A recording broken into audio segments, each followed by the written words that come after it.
You mean this new version? I haven't even cracked it yet. Alistair got it for me. A lot of stuff on there on the standard copyright. Ooh! Ooh!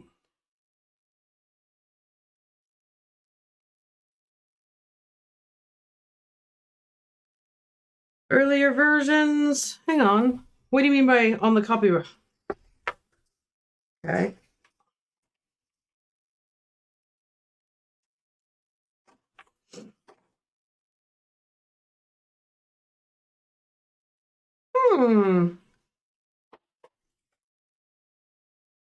Oh, do you mean this? Hang on a second. It says, earlier versions of this material were previously published in serial form on the SCP Wiki under Creative Commons 3.0 and subsequently self-published by the author in ebook and paper format. This work has been substantially revised and updated since. Is that what you're referring to, or... I'm going to keep reading. You piqued my curiosity. Welcome to the show, now. by the way. Sorry, you asked the lawyer a legal question. You take what you get. I'm not seeing anything else that jumps out at me. KB says, well, I was wondering how it would work since SCP is all Creative Commons. That looks to be it. Yeah. Substantially revised and updated. Keep in mind that part of, I mean, do you really want to go down this rabbit hole? But part of copyright can also be the typographical formatting, i.e. the layout and style of the book. And for example, this looks like it's in a different font. It has different blockouts going for some of the story readings. Oh, I love to see that the redaction things are still there. But if you do a substantial, I don't know what the exact percentage is, but given that it's been reformatted, new publisher, my understanding is there's no material. There's actually a photograph of Quantum in the back, which is amazing. It doesn't... Sorry, trying not to get sucked in because this is a very good book. And I love it very much. And a copyright question, which is always useful for those of us involved in publishing. Yeah, right? So, substantial revision can be a basis for a new copyright and a new version of the book, even if the underlying text is similar, but not always substantially similar. This is the legal equivalent of every engineering tolerance in history being AI about 10% under what the actual maximum tolerance is, isn't it? Hang on. She said AI stuff. Moral right asserted, blah, blah, blah, blah, blah, blah, blah. The authorized edition of this. I can tell you a funny... That's new. No part of this book may be used or reproduced in any manner for the purpose of training artificial intelligence technologies or systems. Good boy. Oh, in accordance with Article 4, Paragraph 3 of the DSM Directive 2019/790, Penguin Random House expressly reserves this work from the text and data mining exception. Okay. You'll just excuse me. Do I have a highlighter? I might want to just make a little note about that. Okay, cool. Lawyers are like magpies. We save little tasty bits of language. Would you like one of my transparent Post-it notes to stick over that? At the break, because we are boring people in the stream to death with this shit. I can provide you with some useful context about that. So, by the way, Quantum has the new book out, and Alistair very nicely got me the lovely, lovely hard copy, and I can't wait to reread it. The daylight. This actually where it can't get us. Where it can't get me. This actually came up in conversation with James Swallow at MCM. You're not sorry. Go ahead.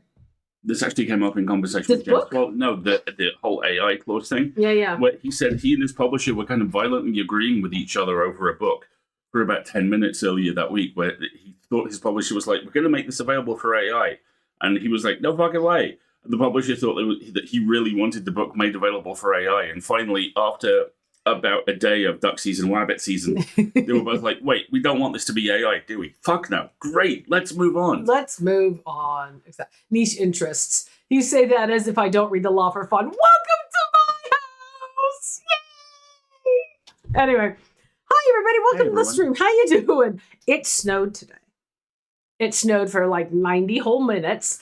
And Marguerite was plastered to the window the entire time. Pretty much. And it didn't stick except for like on the metal roof of the shed in the back which was a little bit colder. It was way too wet, but it was gorgeous. It was big, fat, chunky flakes, and it lasted a long time. I wish it was still going. But then we went for a walk this evening. A short walk. Yeah. Temperature was 1 degree. Feels like -6. And, oh boy. My Manx ass was in a scarf, gloves, and a hat. It was scarf, gloves, hat, the whole 9 yards. But, yeah, winter she here, which is lovely. Look, I'm the designated hater of AI at my job. I have a side project of compiling resources so we can eventually develop policies. If I could briefly sidebar off of that as well, I have a good friend called Marshall Ryan Maresca. Marshall has the same acronym. He's an author, and he has the same acronym as Must Read Media, who are the venture capitalist firm that have just bought Asimov's analog fantasy magazine. Fantasy and science fiction. Fantasy and Science Fiction and Ellery Queens, which are... I don't know that one. Ellery Queen's mystery magazine. I didn't Crime, know. basically. Okay. These are, for those of you who don't know... Bad people. Anyway, moving on. I was actually going to talk about the magazines real quick. These are the temples at the top of the hill for multiple generations of authors. They're long-term, well-regarded magazines that are, like, they used to... Were they backed by like a big four at one point? And then they got kind of carved off? And there is a lot of controversy in writer circles at the moment because Must Read Media's contracts are... Dog shit! I was going with predatory, but I always take legal... Predatory dog shit! Now, this is really bad, and honestly, really quite sad in a couple of ways, because there are folks we know who have worked to get published in these magazines for their whole lives. Scott Edelman is 70 years old. He's been trying to be published in this magazine for 50 years, and he's just done a blog series about the extensive attempts at negotiation to do something with this contract and how he thought he had made progress. And then he decided to withdraw the story. I will spare you the whole saga, but regardless, I don't think this is the problem where venture capital buys and runs businesses in industries they don't understand. Exactly. They are the genre fiction equivalents to the Lancet or the New England Journal of Medicine or Nature or New Scientist. And so they're trying to do rights grabs on short story publications, and I'm sure their justification is, oh, you don't need those rights. Arrival by Ted Chiang was a short story that became a $250 million grossing movie. Authors don't give up your rights. Money flows to the writer, not from. And thank you, Ducky. Oh, thank you very much for that. Long story short, this is what happens when you have people who think they can make, bluntly, people think they can make money in publishing. Oh, bless your cotton socks, okay? That's not why we're here. We don't spend all of this time and effort in publishing because we're trying to make money. It's why we took a company we bought 15 years ago, non-profit, is because we knew we wouldn't make money and we were more devoted to the organization surviving. And there's a cat back there. What is he doing? Where's he? He's in the tunnel on the top of his, look. Oh. Hello. There's his tunnel, and he's trying to get in it while it's on the top of his... this is all very, very bad. And the single kind of... Is bad. The single kind of slightly light-hearted element to all of this is that our buddy Marshall has MRM as his initials, which is the same as Must Read Media. Right? And a couple of times, this is now set to come up again. So, he's been talking about how every time someone posts an article with, here's the problem with MRM, he goes, hey. And I wrote back to him. On my water. And I wrote back to him and said, buddy, every time a headline passes across my feed that says, here's how you deal with AI slop, I'm just like, oh, man. Yeah. Hi. Are you bored and want to make it everybody's problem? This tiny fuzzy goblin cat has had a very, very good day. He has had a very good day. We figured out that for some reason... A room in this house enrages him. Yes. That when he gets into the art room in the morning, he goes into rage mode because he's in the bedroom with us at night. Now, we don't close the door, but he's in there with us. He's right here, butt in face. And then he's all wonderful and sweet and cuddly. And then we get up and I go and get my watch where it's plugged in the art room, and then he goes instantly into like pounce mode. So we shut the door to that room. There you go. He's been a cuddle bug today. Also, we found the favorite stick. He has a stick. He has peeled all the bark off. And it's probably the longest one of these silver Viking sticks. He was doing fucking close-up magic earlier today. We were playing with him in the kitchen, and we'd like throw a stick, and he'd run and fail to catch it catch it and just not bring it back because he's a cat. He's a fetch. And then in coming back, he'd pull another stick out of an alcove. Or under an appliance. We stopped counting at 5. Yeah, there were 5 that we pulled out from various appliances in the kitchen. I think he just decided to give up the stash or something. But I went to see Simple Plan and The Offspring last Sunday. That is a heck of a combo. Well done. Outstanding. Nice. But Hi. he's bad. He's bad. Hi. This is the stream. God, one of these days, I swear to God, we're going to have an actual intro. 4 things on the show. The There first we one go. is the one we're in the process of doing, which is talking to you and catching you up on how our week's going. No, we're officially calling it This Present Bullshit. This present. I think... Welcome. This present bullshit. Welcome to This Present Bullshit. Okay.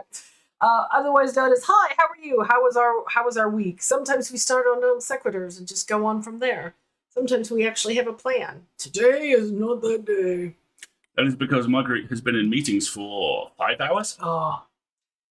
The Thanksgiving holiday is in the new U.S. next year. Next year? Woo-hoo-hoo. Well, that too, but also next week. And lots of people is must-read media selling short stories to big AI. Probably. God only knows. So the workload has been brisk as lots of my colleagues get ready for a well-deserved break, which is fair, but she heavy. My load. Anyway, that sounded weird. It got weird. I've been doing a lot of meetings today, and I'm a little tired. I joined at This Present Bullshit, which seems an incredibly apt label for this week. Hi, moment in Partial Stars. existence. How you doing? Yeah, exactly. So let's talk about good things. Go to, what is it? John Oliver's Junk. So if you guys don't watch Last Week Tonight with John Oliver, it is the end of the season for them, and they are in the middle of an auction supporting public broadcasting because Trump cut the entire $1 billion budget for it. And 2 things happened at the same time.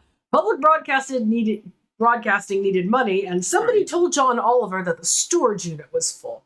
So those 2 things have nicely coincided. Last Week Tonight is having a car boot sale. Basically, they're cleaning out all of the weird and wild and wonderful things in their child. Show hole. That's what Child, behave yourself.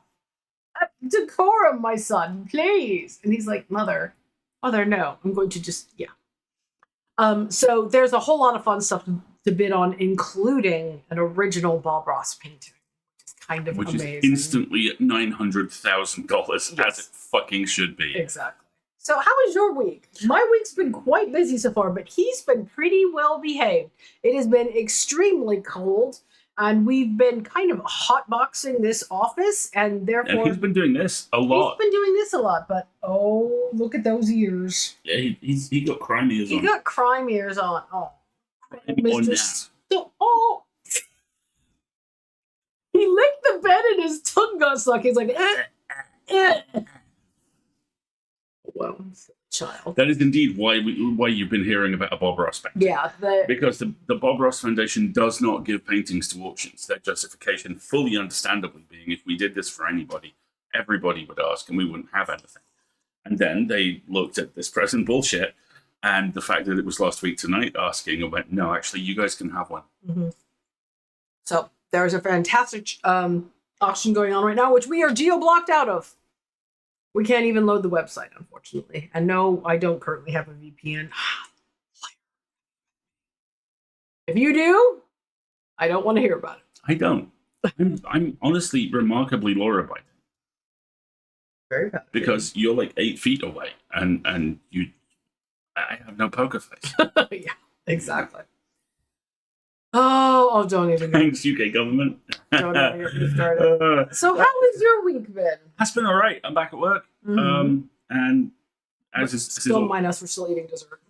as is always the case when you're on like a fixed hours contract in a freelance kind of situation, the struggle is real to simultaneously do things like eat, sleep, and the other things you have to do. Amazing. Over $1 million.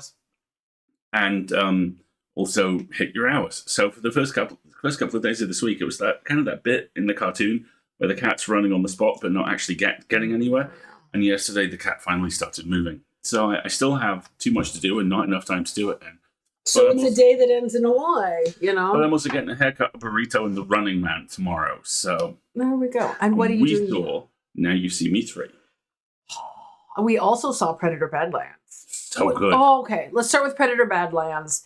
It is delightful. I have never seen the Predator have such little guy energy. It's so cute. It seems weird to say it's cute, but it's cute. Actually cute. It's heartwarming for a Predator story. The best way I can describe it is imagine if a Predator movie was also kind of a Star Wars movie. And not like a mainline Star Wars movie, but one of the weird Star Wars movies. Oh, we're getting to that. We'll Don't get worry, to that Ducky. next, Ducky. Don't worry. So yeah, Predator Badlands is enormously good fun. Mm-hmm. And Now You See Me 3, or as it's called brilliantly over here, Finally. Now You See Me, Now You Don't. Finally. Of course, now they're going to have to seek... How are they going to come up with the next one for that? Now You Don't, haha, neener, neener? I don't know. It'll be Now You See 4 or something. Or 4 Magic 4 C. There we go. But... which was terribly fun. Enormously good fun. I had a really good time with that. And it's always really helpful seeing movies like that for me because I'm a trained stage magician. This stuff always hits me where I live. And at the same time, part of my critic brain's like, well, that didn't make sense. They abandoned that plot. And the rest of me's like, yeah, that's right.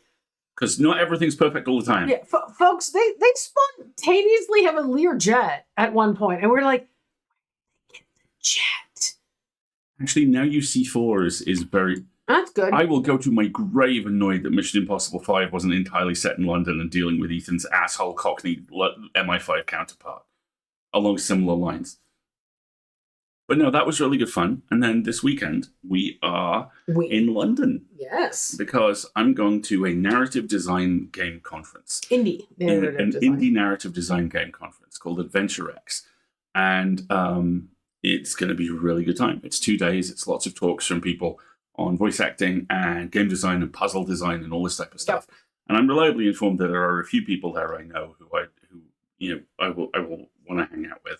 And because it's me, and sometimes even at this point in my life, I have some trust issues, I'm assuming that all the cool kids will be over there. And that's fine, because I have a notebook and a pen and a phone, and I have an awe-inspiring partner I will go for dinner with twice. And I'm going to go wander around London unsupervised with a credit card. Ducky, the Now You See Me's are so completely your jam. They are so wonderfully, wonderfully fun. It's not board games in which, so I don't know if those individuals are going to be there. They're not speaking as far as I know, but this is about video game narrative design. Yes. So yeah, I'm just going to go do fun things. I booked a Japanese hair spa one day, which I've never done before, which sounds really cool and fun. And I'm going to go to I think I'm going to go to Present and Correct. What's Present and Correct? Which is like a typographically design-inspired stationery store. Send photos. Yeah, exactly. Remember the place I showed you that had the kind of like library cart thing? It's that shop. Ooh, that's very high-end. Yes, exactly. I'm gonna go wander around and get into trouble for a couple of days. It sounds fun. And the little bubby will have his bestest friend house kitty sitter to come and keep an eye on him. We're only gonna be gone 2 days, so it'll be fine. But that's why we're not streaming on Sundays, because he will be narratively designing. I'll be narratively designing. Exactly. And as Ducky hinted at, one of those rare bits of actual very good news. It's been confirmed that a new Stargate series is on the way. And it's being showrun and produced by someone who got their start on Stargate Atlantis. And everyone who has previously been involved with every other iteration of Stargate is involved in this as a producer. Now, I know enough about that. We know enough about that to know that probably means you get your name on the credits and check once a year. Yeah. Oh, what a hard life to live. But are you hoping Rodney will be in it?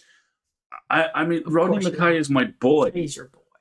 You know, I'm going to be so normal about this. I say normally with a normal expression. Everything. I do think it's time for a rewatch. What can we say? I mean, Kurt Russell's in the original movie, right? I still can't believe that's God, James Spader.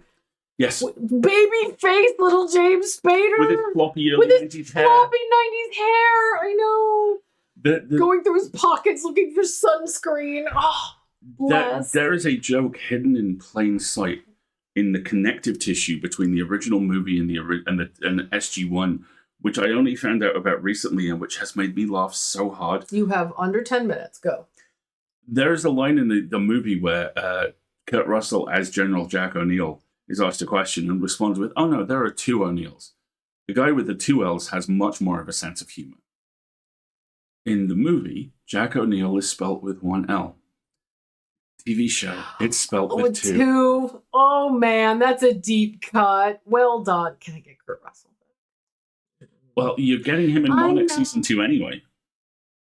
Oh yeah, that's right.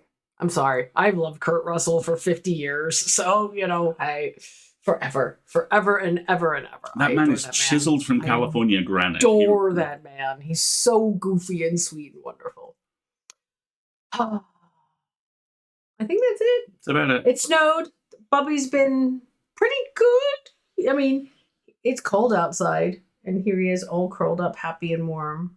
He hasn't decided if he enjoys this or not. He's still somewhat sus. We'll see if the tail gets going. It's okay. He also got a heck of a good grooming, and my God, he shed a cat. So maybe that is helping him feel better.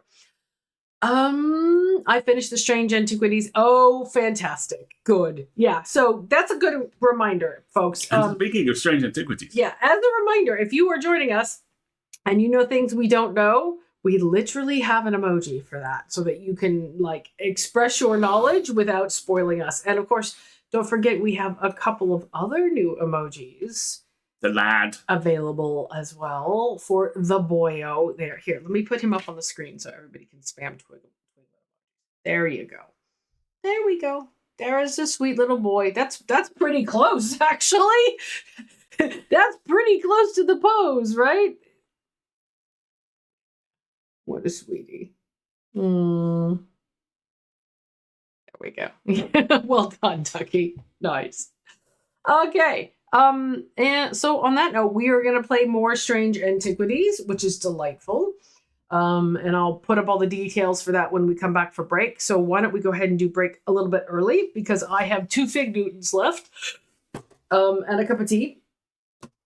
And I'm not going to read a chapter of this. I can't read a chapter that fast. At night, when it can get you. Yeah, it's going to get me is the problem. So I have to leave it there where it can't get me. But now I finally have something for Quantum to actually sign the next time I get to run it. Very, very wonderful. So why don't we take a little stretch break, everybody? If you do not have a beverage or a snack or drink or anything like that, why don't you avail yourself of this opportunity? Well, we fire up the Antiquities and see what horribly gooey haunted thing we might find this time. Sound good? We'll be right back.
Come on, game. You can do it.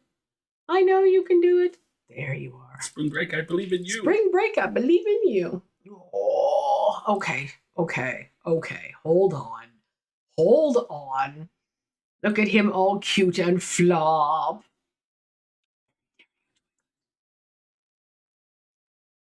Him. He's like, I know you want this. All right, he's gonna take a nap, except for when we pet him, and then he's gonna look at us suspiciously.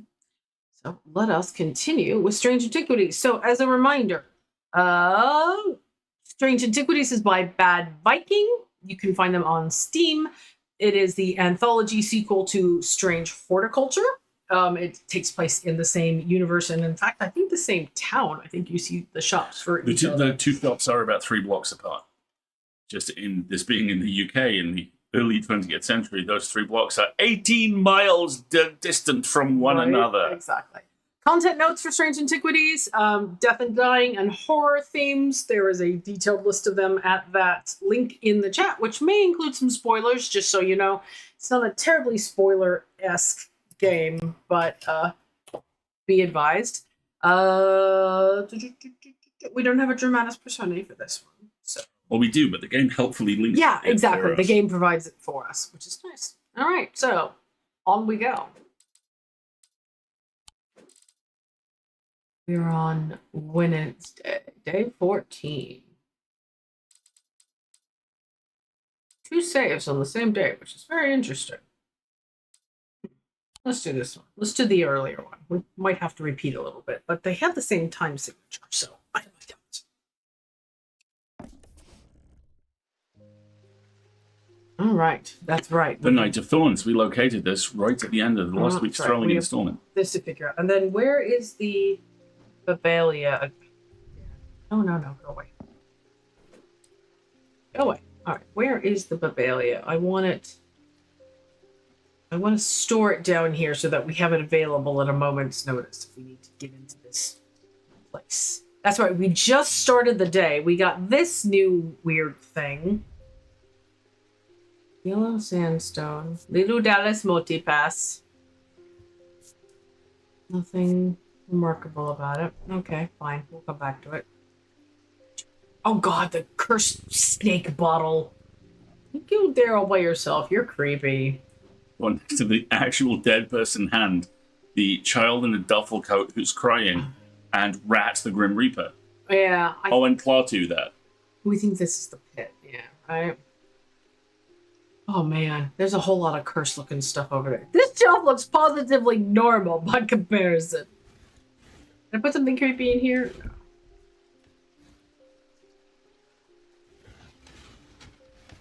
Can't move those. Okay. Did we go for the Jupiter plush in the end or not? Is it available yet? I thought it was just a pre-link. I think it's pretty. Yeah, the red snake thing is strange. Find it unsettling. The eyes seem to pierce my soul. Warm and smooth with raised detailing. Made of red clay, small green gemstones. Right. All right. I am buried with the Knight of Thorns. So, buried with... Well, let's look here and see if there's anything that sounds knighty or thorny on here. Yeah. Your spirit vault doesn't flash like mine did. Spirit vault. That not the thing with the pigeon feathers on it? No, ours just has a little miasmas because it's got a spirit in it. All right. We were exploring. Our antiquities. The pits. Nothing here is saying Knight of Thorns to me. Right, so we'll look at this map, but again, 90% certain we're looking for a vault. But we can get into the vaults now, couldn't we? We got something in there.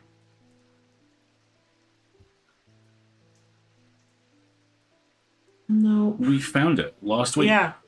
I think that's where that weird red clay jar came from. All right. So, I am buried with the Knight of Thorns.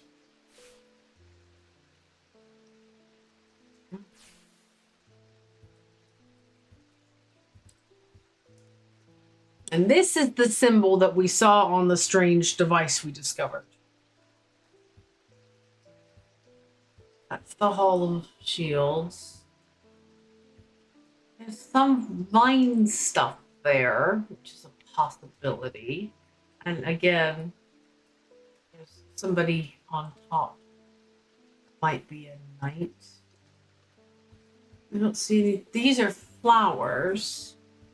These just look like I thought we'd gone vines. straight to it last time. Am I misremembering?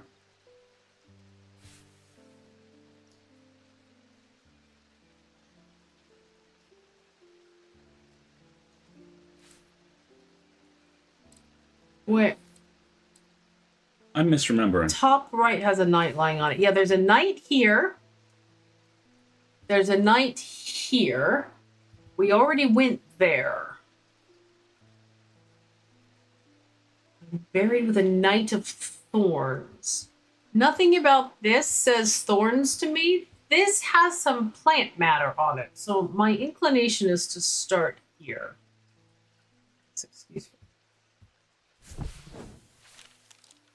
This doesn't seem right. There's nothing here. Big fine. Rude. So let's try this one. Okay, that was right. The tomb of the Knight of Thorns resides alongside an ossuary filled with the unknown dead from the Battle of Southerfell. It's an unpleasant place that I do not plan to linger in. Happily, I am able to find the item I came for without difficulty. I quickly leave. Don't look back until I am out in the bright light of day once more. What did we come for? Ooh, that looks metal as fuck. Those are directions, aren't they? You got two runes, and they're also both inverted. No, they're not inverted. Looks like one of them is inverted. Looks like you got them twice, No. but they're both flipped. Could be wrong. Yeah, here, they're elements. See? Oh, no, you're not wrong. It's earth upside down. And then And fire water upside and down. no, it's water and fire pointing at each other. And then earth right side up. So is oh no, it's Quite the air. Konami code. Yeah, no, it's air. Look, air, water, fire, earth. Okay. Interesting. Earth. Thank you. Look, it's a Brendan Lee Mulligan campaign. Okay. Go over here. Let us examine you. Not quite the Konami code is on my refrigerator in magnets. It's made of stone with gold. Till the Fire Nation attacked. Rough and pitted. With detailed engraving. No centaur sounds. A feeling of disquiet lances through my body. I think this is a nasty artifact. Okay, well, you can stay over there then. Well done. Good job, Jupiter. Let us see who wants to visit today. Thomas Pope. I've noticed that some people claim not to fear death. They say that dying scares them, but not death itself. Not me. Not the great Thomas Pope. Give me pain. Give me fear. If I can feel, then I know I'm alive. So I'm back to the nothingness. What I fear. What do you mean going back to? I'm going to do my best to live forever, starting today, with a Loam.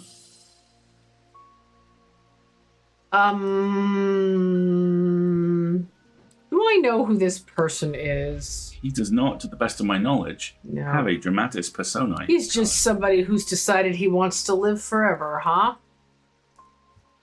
Even turn of the century Sure. Cumbria has tech bros.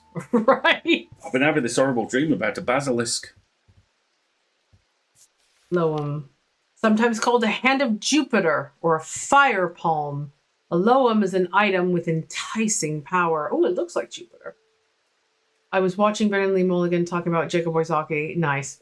They can reverse the signs of aging, but anyone who has played that game knows it can only last so long before time catches up.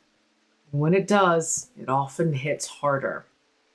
Hand of Jupiter or a fire palm. All right.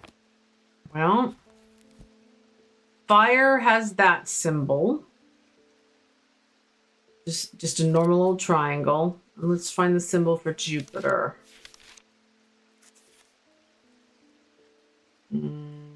The 2-4, I think that's the prince thing.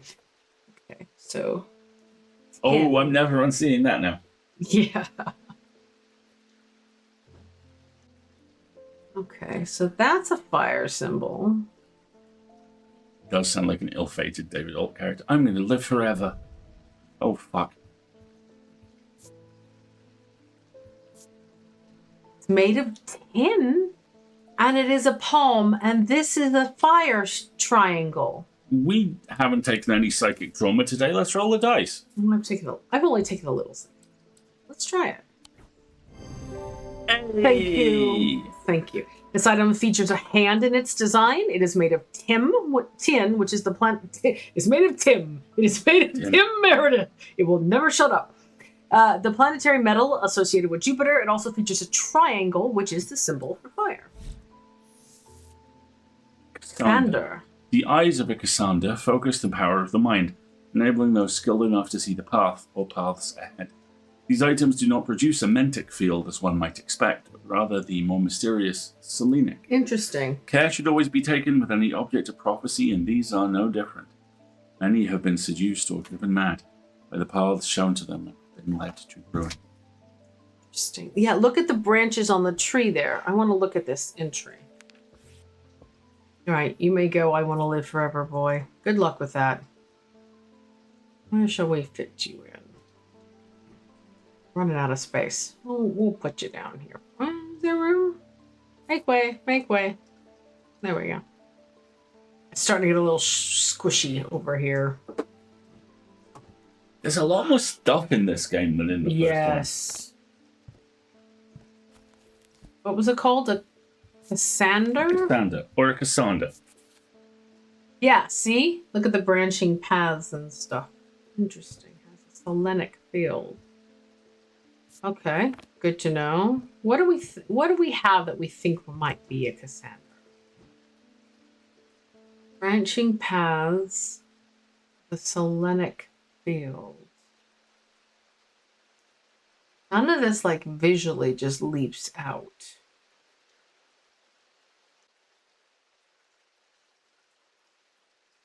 Maybe I don't have it yet. That's fair. Let's just pet the cat and go home for a day. You good?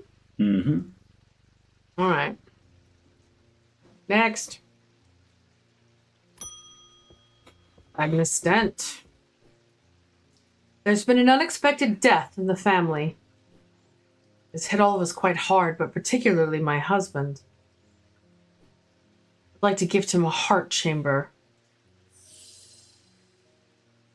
That seems a bit... That seems very alarming, Agnes. What is a heart chamber? This fucking guy again. May I? Yeah. There is a vast skull in the catacombs, said to be that of the beast Blencathra.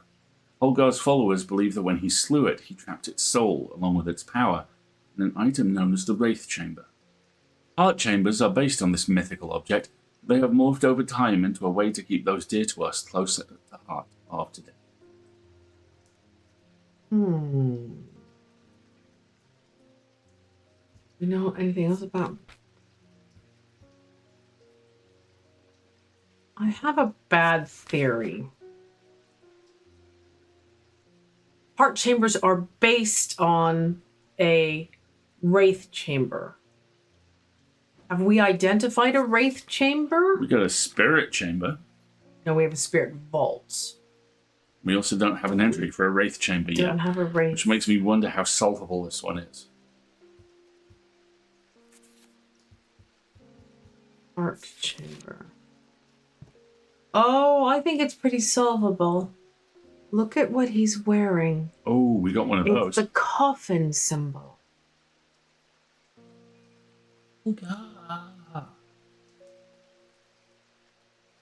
A lot of the things that he's wearing Are things we sell. And look at the ring. Yeah. Swirl.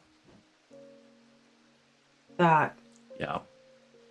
Oh, is that his hand? Oh, man. Maybe. Oh, gross.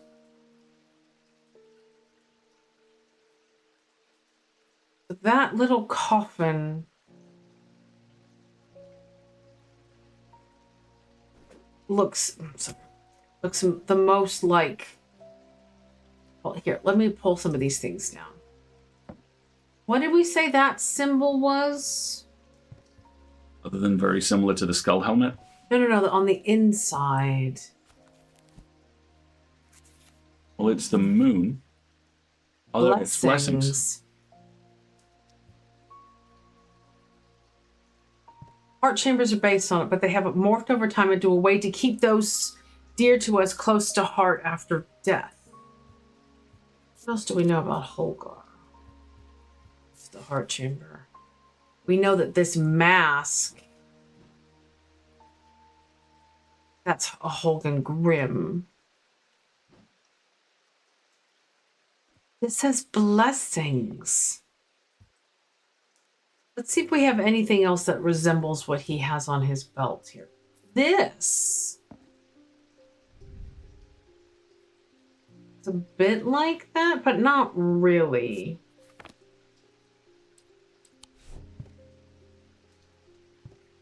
Let's try it. I mean, worst thing that happens, I have to play Yacht, right?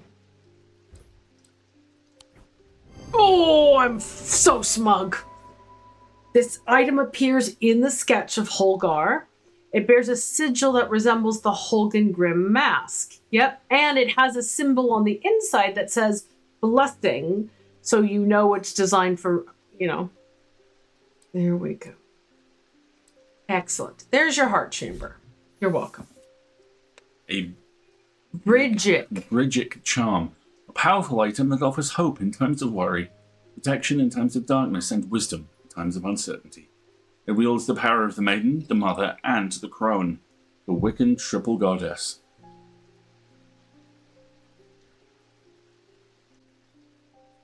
I'm going down Bridgic lore. I'm stopping now. Okay. Stop making them saints. Anyway. All right. So you, heart chamber, have been identified. Put you over here if you fit.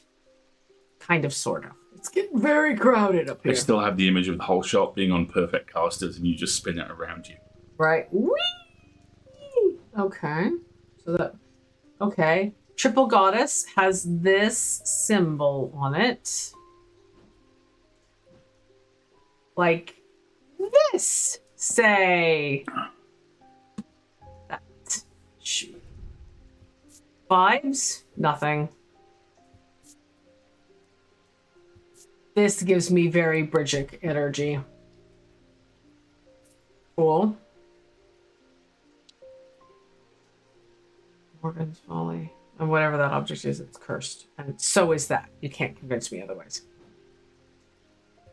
I'm going to put it to a camera real quick. Oh? Is he being super cute? I'm not sure whether you can see it, but he is currently sleeping with his paws over his face. He just did a little stretchy thing. Oh, wrong button. Sorry. There we go. That's a little better. Wrong button.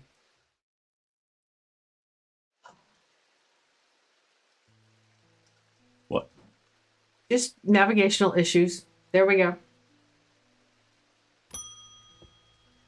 Oh, now you come back. Do you ever work out what that Bishop Square thingy was? Suddenly remembered this note that I found some time ago, and it occurred to me that it might be related. Oh, thank you for Thanks, that. asshole. I almost threw it away, but it intrigued me, so I held on to it.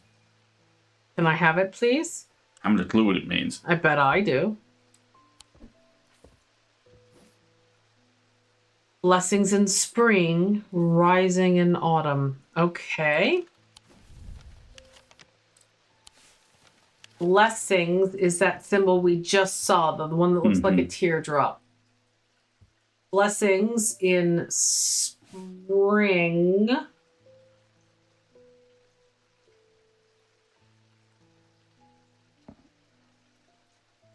Rising in autumn. I gotta make sure I got that correct for spring. Hold on. Seasons, please. No, spring is the leafy one. Autumn is the acorn.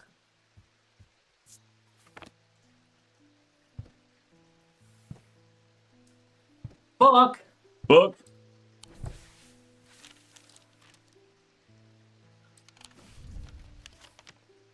Blessings in spring, rising in autumn. So that's the staircase. So it's the staircase here. The symbols on the map lead me up the winding stairs of the North Tower. The pendant has been carefully hidden, but knowing where to look means that it does not take me long, and I am soon on my way back to the shop with a new trinket to add to our growing collection. Hey, Jim. Ooh. Okay, that just looks like... A hammer. I love how you go to hammer and I go to back roller.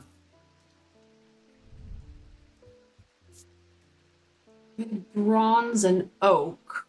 So it's old. Engraved symbol. Spins freely.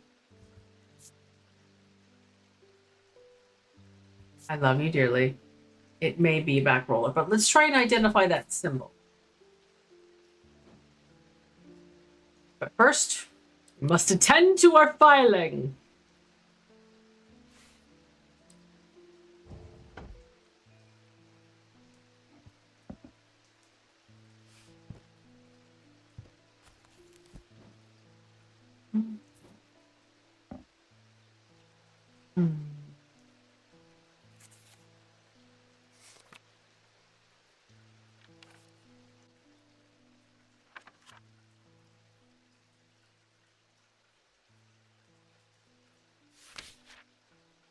It's not bringing anything to mind. Even if you think of it as a circle with a line through it on the side. You don't like oil?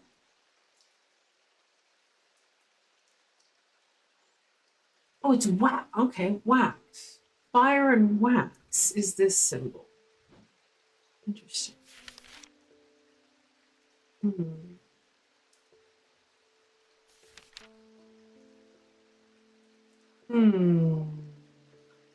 Narrator, it was just a back roller. Okay, so nothing comes readily to mind. Stack you here. Yeah, you can go there. All right. The back roller. There we go. Thaddeus White. Something isn't right at the museum. I'm worried it's all my fault. Please be Strange Museum next. I hope my brother would be back by now. I have an idea, though. No thaumaturge, but I think I can weaken it using a witherance. Dear me, this had better work. Witherance.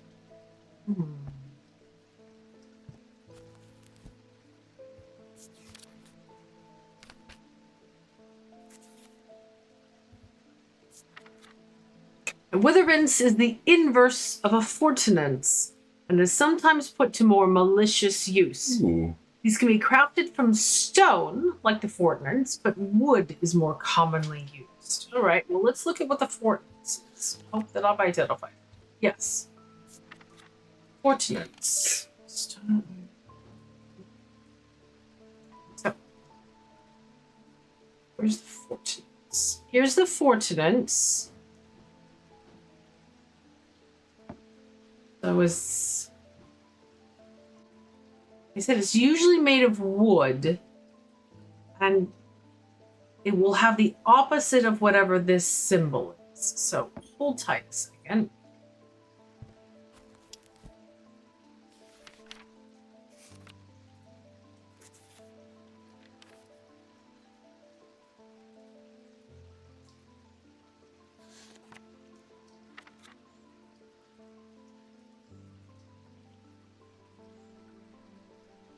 The symbol for strength. So we want the symbol for weakness.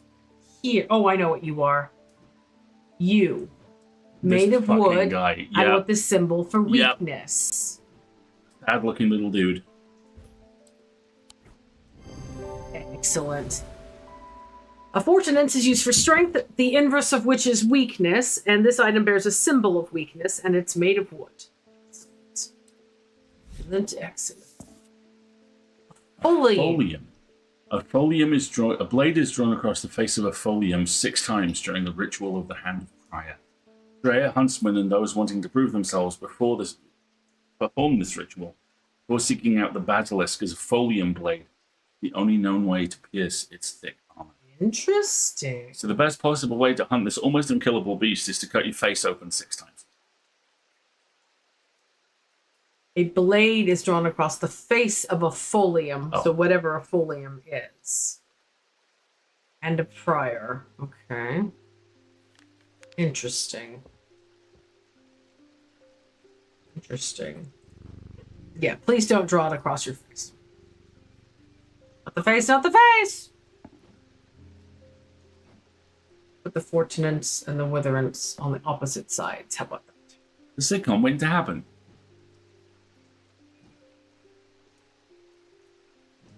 There's a Game Plus where even if I don't need all of these items, I can just keep going to identify them. You know how you were thinking about playing Ghost of Yotai? Yeah. The Game Plus for that's about to be rolled out. Extra quests, extra modes. I just want to wander around a countryside and pick flowers. Is it going to let me do that? And occasionally kill people as Erakishi. And pet foxes? Yes. Yeah, that sounds great. Sounds fantastic. Sounds like my perfect Christmas plan. Baking and stabbing. Jacob Priestley. Oh dear. He needs a mother. Okay. Cursive.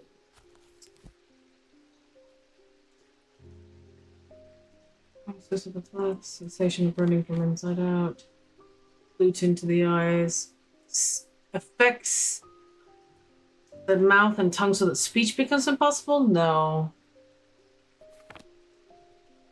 Alright, let's check out Methers. We have several of them.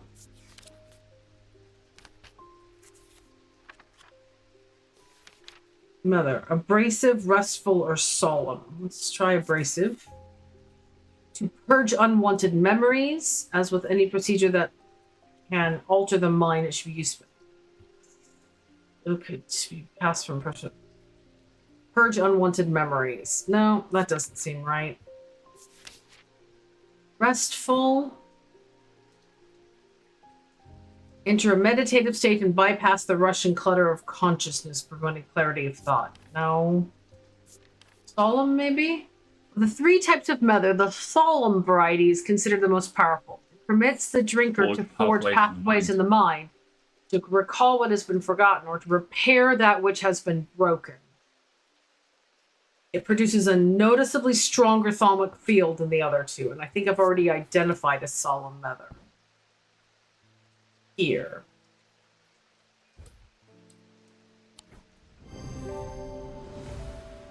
Excellent. Using the index, I can remind myself what a mother looks like. It produces a stronger thalamic field than the other mothers in my collection. A Wixic cord. Despite the name, these simple-looking items do not produce a Wixic field. They belong to the diurnal. They cause a freezing effect in the body, earning them the nickname Medusa Stones. Fortunately, this effect is not.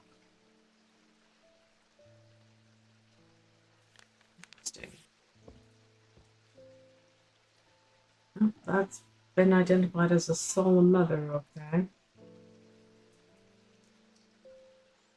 Here's the other mother. Here it is, the restful one. put them all down here together. How about that? And there we go. I'll put paired things.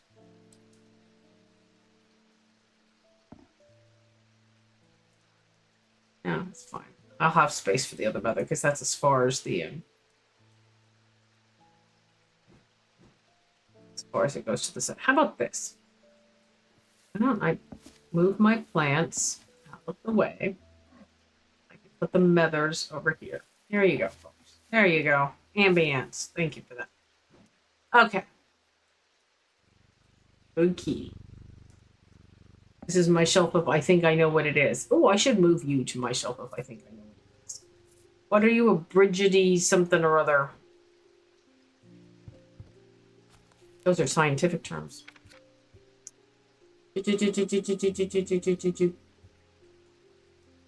Ooh.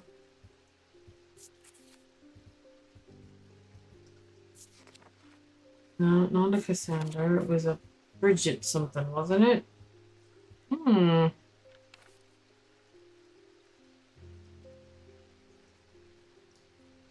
Maybe not. Alright, well, I'll find it later. Worries me a little bit. There's a whole page of contents currently blank. Right? Right? I feel like there's a lot of stuff still to find. Alright.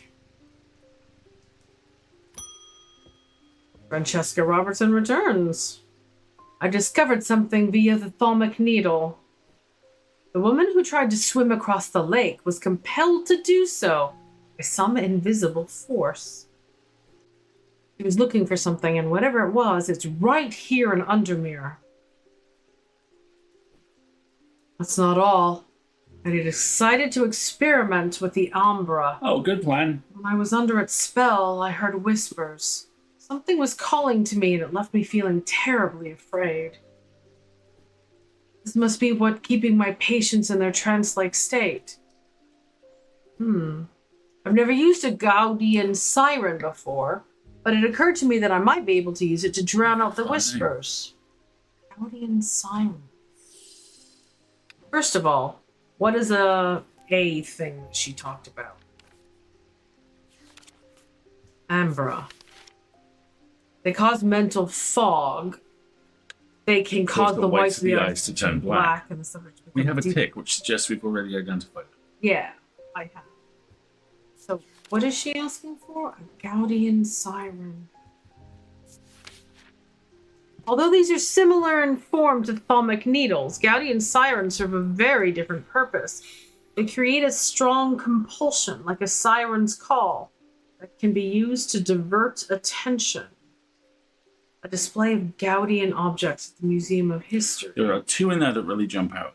This. Yeah. For one. And what was the other? The other was that No, one. this has no field. But does the mask have one that we think fits on the cat for some reason? The thing that we think fits on the cat is a Holgan grip. We've already identified We've it. identified that. Okay. Yeah. That's why I make the tears. No, this is just why we double check the notes.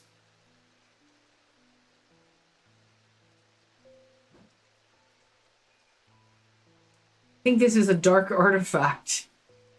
Or it was identified as, it takes great effort to tear my eyes away. Strong compulsion. And this is the pit because it has no field. Yeah. So you can go down here on the shelf of things I think I've identified. You can stay over here on the shelf of things that are deeply cursed. Okay. Yeah, I think this is the Gaudian siren.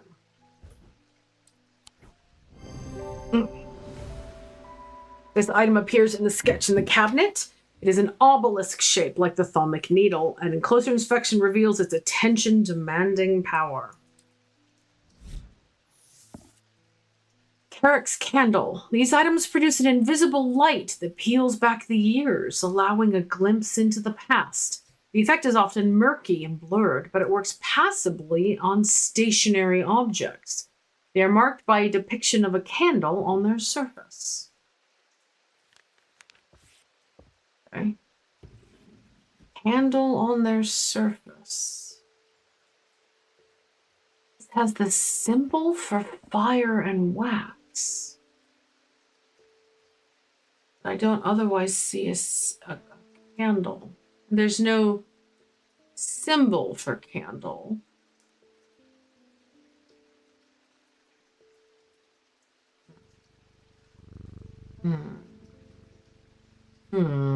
Okay.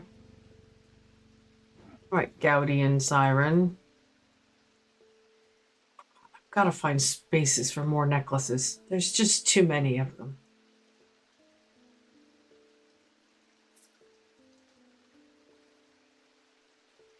All right. We've closed the day out. So let's do the end of day, and then we'll do the ad break. How's that sound? Is that good? Mm-hmm. All right. Pet the cat. End of day. The curator learned that the Nalian casket is a dark article, a class reserved for the most cursed and the most dangerous of objects. He locked it away deep within the museum's archives, along with other such artifacts that are best kept from public eyes. In the museum, huh? Where the brothers have gone missing? Also, we only have 3 days left. Alien caskets. Alien caskets. Let's see what the clue is.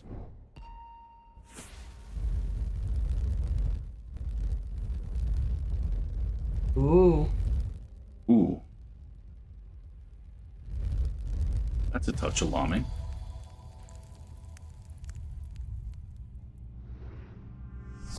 I am under the barn where the axe meets the tree.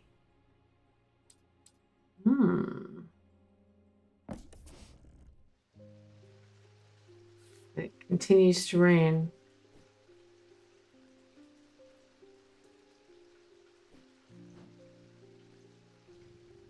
All right, folks.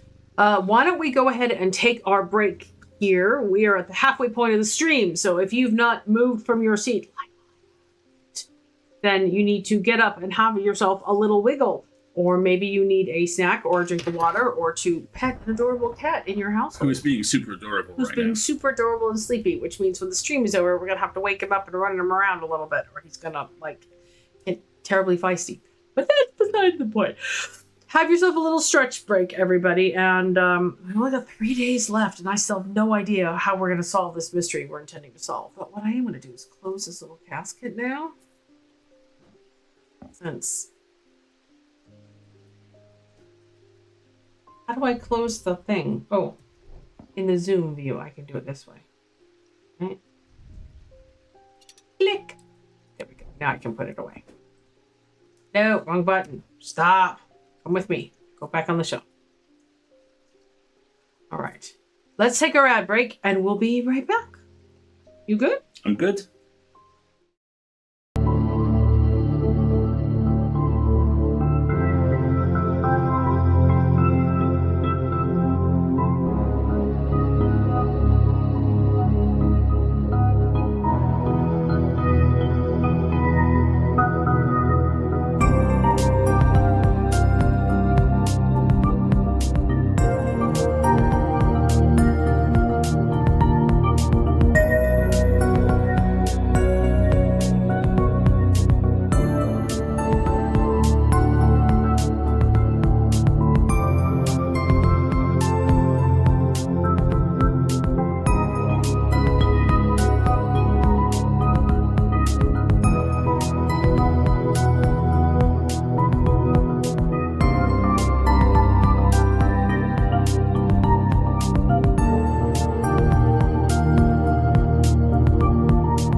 That is the tale of he's gonna make it everybody's problem. I understand you're worried I will sleep and not behave. Perhaps if I were to misbehave now, that would be Yes. acceptable. See that tail? Yeah. That is the I'm gonna be a problem. He's fine. He's just doing fine, we're not playing. Yes, exactly. Right. More than once I've actually seen him do this when he realizes he's been defeated. I'm under the barn where the axe meets the tree. All right. Let's look for a barn. Well, the farm. Over at Greywick Farm. Nothing that says barn.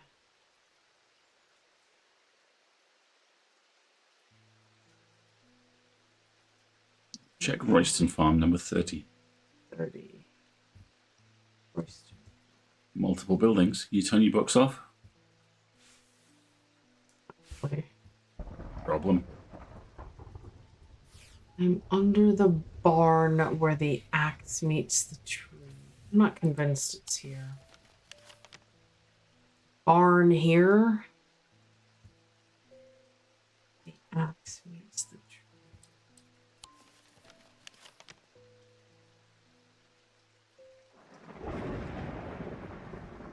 Barn. I don't see axes or trees down here.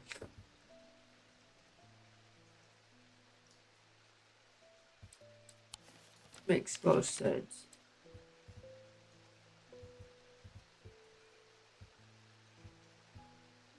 Where's 6? Where's Hearthwood? Here. Is there a barn nearby? What's the building just up from Hearthwood? Axe.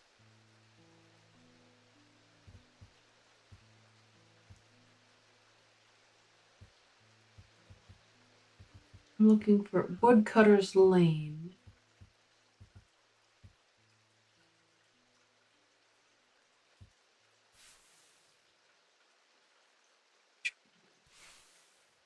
So maybe the corner of Woodcutter's Lane? There's oak.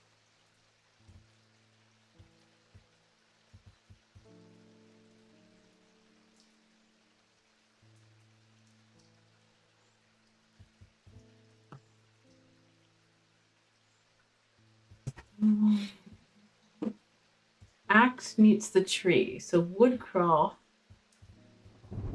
Oak. They don't cross is the problem. Woodcutter's Lane. Pine Road. Oh! Under the barn. The barn where the axe meets the tree. Here. Pine Road meets Woodcutter's Lane. Dude! Oh God, I'm good. To the side of the house sits a dilapidated barn. The stench of manure is overpowering. There is no sign of an owner, so I search carefully. Not sure exactly what I'm looking for. Suddenly I see a flash of blue. A bottle. This is it. Ooh, It's a very pretty bottle.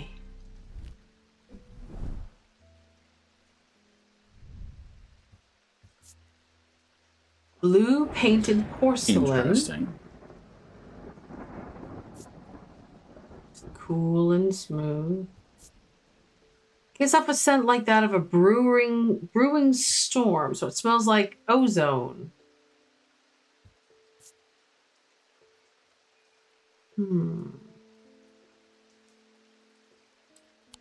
Interesting.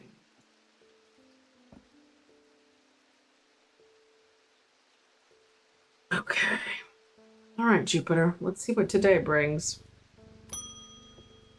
Simone returns. Good morning. Yes, and to you too, Jupiter. I'm getting more concerned about my mother. Hearing about that poor lady who drowned frightened me. But she'll turn up. She always does. I've had another breakthrough. This time I'm certain it's a clue that leads to another hidden part of strange antiquities. God, more? No. From the individual. A stone for dark purposes. From the celestial, a stone of the earth. From the diurnal, a stone of death. Okay. Okay. All right. Y'all are gonna have to move. All the mothers can go over here. Because I want these 3 objects to go together. Because of that creepy thing that I found. All right. Okay, blah, blah, blah, blah. From the individual.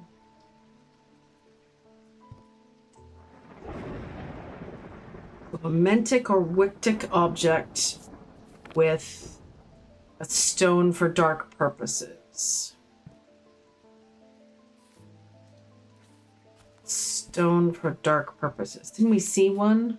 A dark stone for dark purposes. So a bloodstone. Stone I need warrior. an object with a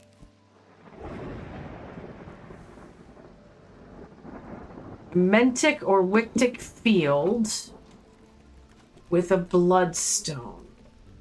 Okay. So first, let's start with looking for bloodstones.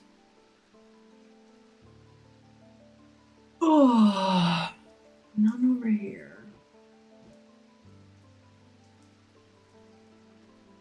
The good use for the magnifying glass, isn't it?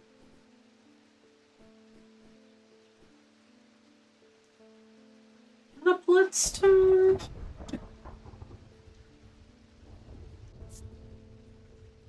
Black gemstone. No.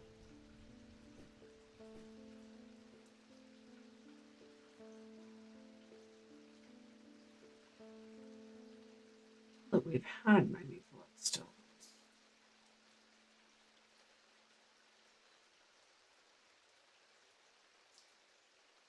Oh, there's a big old fuck off bloodstone. I haven't had many bloodstones. Aside from the Talon. Okay, that is a Wictic field, so you would qualify. Okay. You, the Doom Avocado, was here for a reason. From the Celestial, so Selene Quadratic, a Stone of the Earth.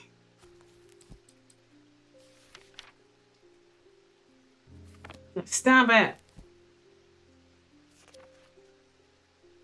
Water. Earth and of nature. The Celestial, so that's Dradic, right? Does that work? Dradic Celestial, yes. So I need a green stone. Okay.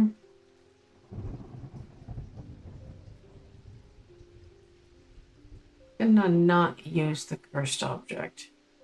Let's use you. R. Dradic. So, yep. Okay. From the diurnal. Come back, please. So, diurnic or noctic. A stone of death.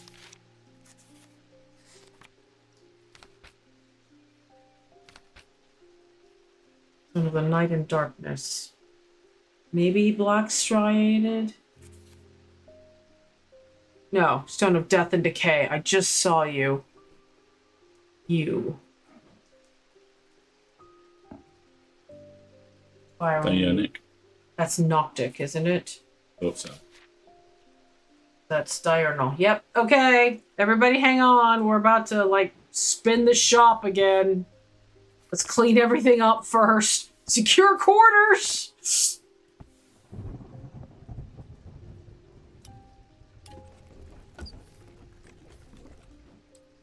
Okay.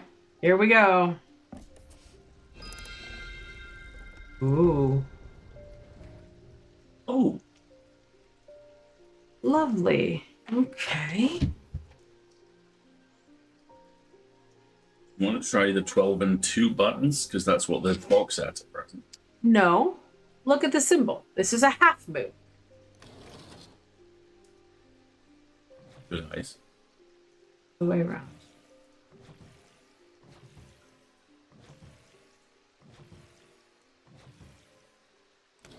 Makes the symbols. Yeah.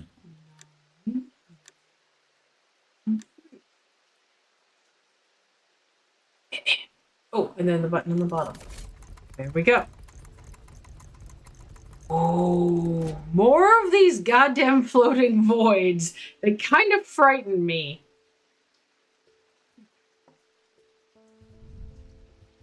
Other than kind of pretty, It's made actually. of bronze. And that is, I know specifically what that stone is. That's malachite. It's one of my favorites. It's formed in copper deposits where it gets its blue and green form. It vibrates with energy. This feels nice in a way that a lot of the others do not. Feels like it might be protective, I'm guessing. Yeah, we'll look up that stone here in a second. Let's check its field while we're at it. More filing really quick, and then we'll. Yeah. Oh, has he decided to make himself present? Brady. It's Selenic. He just washed my hand because it was filthy. Thank you. Also rude. That's what I thought. There you go, everybody. You have the kitty cam. All right, everybody. Places, objects, places. Noises off, everyone. There we go. All right. I'm feeling much better about our ability to navigate these things right now. Okay. Good job, Jupiter. Good job, Simone. Jacob Priestley returns. How did that go? Thank you for the matter. I have seen into the yawning deep. I've seen beauty beyond the comprehending mind. Price is steep, but I pay it gladly. My shadowing is broken. Must replace. He's a very creepy man. Yes. Do we have a shadow anchor? Second page to your left, one up from the bottom. Protects against a shadow anchor. Sorry, you go. A shadow anchor is sometimes used in the practice of shadow casting, the art of projecting one's presence outside of the body. Without an anchor, minds have been known to become lost. Shadow anchor designs can vary greatly. Some prefer pendants, where others prefer to clutch a totem in their hand. Some make use of symbology, where others use gemstones. They will always produce a field from the individual branch, however. Great. So this could be any of them.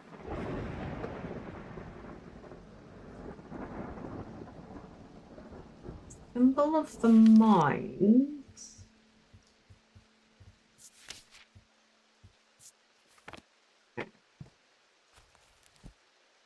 Individual branch. So Mentic or Wictic field. Mentic or Wictic.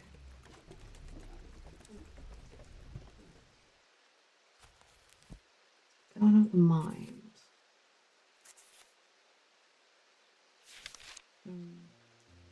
Mentic.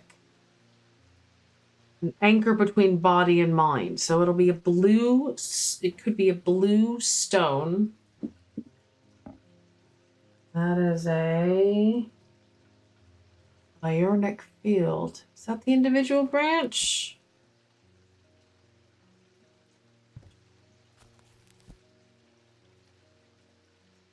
No, it's not. So it can't be you.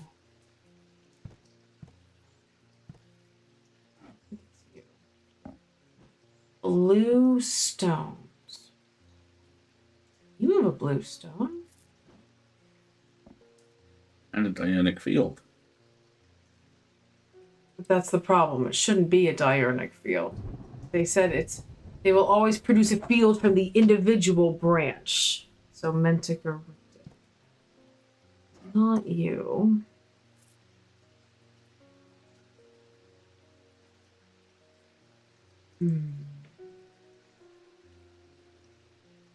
What is the symbol for the mind?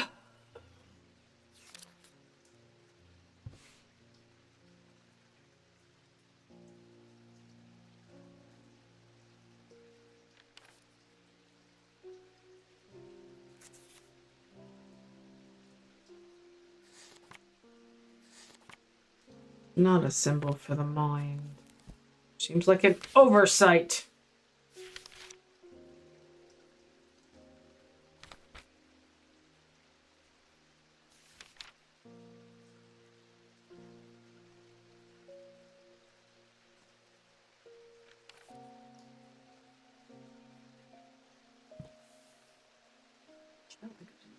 Greatly. Some prefer pendants where others prefer to clutch a totem.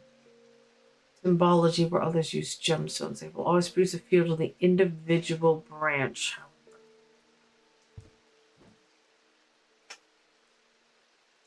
And this has blue gemstones.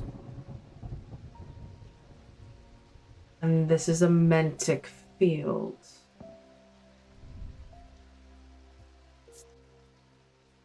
Blue gemstone. Nothing to remark. Nothing to remark. You're a good candidate. Let's try you. Oh, smug mode. You are like 6 for 6 tonight. The kyanite gemstones point to the fact that this item anchors the mind and it produces a mantic field from the individual branch. Yep. Okay. Good. Good. What is it? Nephrogaunt. Ooh. They were once worn by the necromancers of the Five Knolls, who used them in their rituals of resurrection. Their power... Oh, hold on. Their power became bound to them such that if they were to ever to remove them, even after death, the Nephrogaunt should be gaunt. Nephrogaunt would crumble to dust. Today, their power is much diminished, but they can be used to draw out infections. However, they will cause Braxis if held against bare skin for long periods. Which looks like the skin complaint we're seeing there. I'm guessing we're about to see someone with an unusually dark piece of skin. But Braxis is one of the curses, isn't it? Characterized by a necrosis of the flesh, the afflicted will feel no pain. The scarring has no cure. All right, good work, everybody. That took almost every book. Feeling like I'm doing a pretty good job of navigating the various. I love how much of this game is. What if the research montage from any given episode of Buffy was a game? Yeah, right? Okay.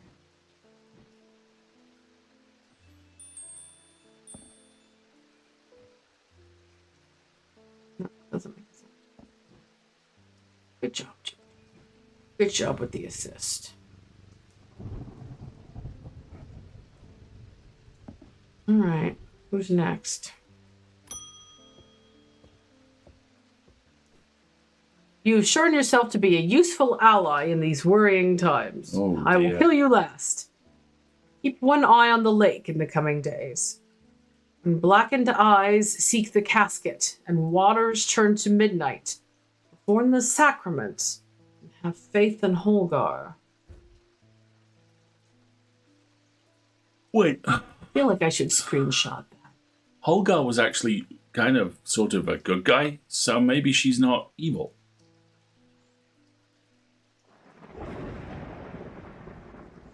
All right, I took a screenshot just in case. Blackened eyes seek the casket, and we know about the casket, and it's in the museum. It's called Nahil's casket or something. Perform the sacrament. Well, what's the sacrament, lady? Oh, thank you. Written instructions. The sacrament. The sacrament! Hey! Yay! The sacrament is a baptism ceremony in which one's life is pledged to the warrior god Holgar. It is performed by a blood priest within a stone circle. In spring, a charm of green growth. In summer, a pendant of the yellow sun. In autumn, an instrument of the red night. And in winter, a totem of blue fire. Oh, just file that away. Just put that over here with the rest of the curses. I think she's saying, look, Cthulhu's rising. You don't want to die first, do you? Here. Thanks. Good Jupiter. Posty! Give me something nice. afraid this letter was sorted incorrectly. Ended up doing a round trip to Kendall and back. You gonna give me? Better late than never. If you give me a vital piece of information that could have saved me days, I'm gonna... Anyway, bye. I have spent a long time looking for an object that is believed to have been lost in the catacombs. The adventurer and thaumaturge Marwyn left a trail to be hidden to her hidden stash, or so the story goes. I followed it as far as the Ossuary of the Damned, chilling, bone-filled alcove carved into a natural chamber in the upper levels. It seems her markings have been worn away by time after that. I pass on this story to you in the hope that you can succeed where I have failed. Your friend, and totally not secretly evil, Barton. Ossuary of the Damned. Bone-filled alcove carved into a natural chamber in the upper levels. All right. Anybody feel like going to an Ossuary of the Damned? Whee! Like that? That looks pretty damned, doesn't it? Because we went here already. That's where the Knight of Thorns was. I'm able to follow Marwyn's trail for a while, but the carved markings have faded and worn by centuries of weathering. By the time I reach the ossuary, I can no longer make them out at all. Fortunately, I've always wanted an excuse to use a Carrick's candle. Oh, this is the flashback tool, isn't it? I think it's this. Because it has this... you look at the description for Carrick's candle. These items produce an invisible light that peels back the ears. They are marked by a depiction of a candle upon their surface. There it is, yep. Fire and wax. Fire and wax. That's my thing. Because I don't have anything else that's unidentified that looks like a candle. And that looks kind of like a candle. No, it looks like one of the pillars from the Fifth Element. I said what I said. I think this is the candle.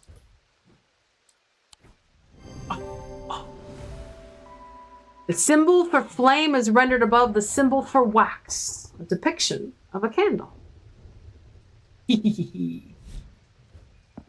Stalagmites retreat under the light of the candle as I hold it aloft and search the shifting rock walls for any signs of Marwyn's trail. Suddenly I see it, an M etched into the rock as clear as if it had been carved yesterday. I follow the trail in an excited hurry, tripping and stumbling as the candle distorts the height of the floor until I come to its end at a small boulder. Rolling the rock to one side, I reach behind it and I reclaim Marwyn's lost treasure. That's made of tin again, isn't it? Like Jupiter. Terrifying. You stay right there. Visually, that is very similar to that. Like in terms of design. You know, it's more similar to this. Loam. Yes. We're going to need a new place for pendants. I'm running out of space. New plants.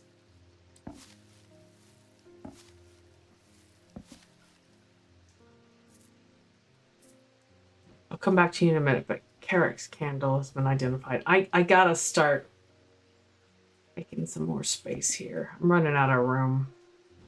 All right, what are you? Made of tin, as I suspected. Somewhat cool to the touch. Finger mark. Gives me goosebumps. Okay, into the cursed wing with you then. You can go over here with all the rest of the creepy crawlies. Alright. Well done, everybody. It's a little tin doll. Yeah, exactly. Oh. Barton. Hey! I totally found our treasure, by the way. Ah, I know what ails you.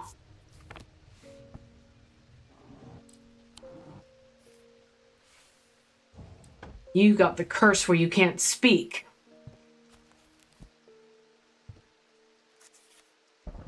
Tormund's paralysis. He has Tormund's paralysis. So let's see if we have a cure for Tormund's paralysis. In the index.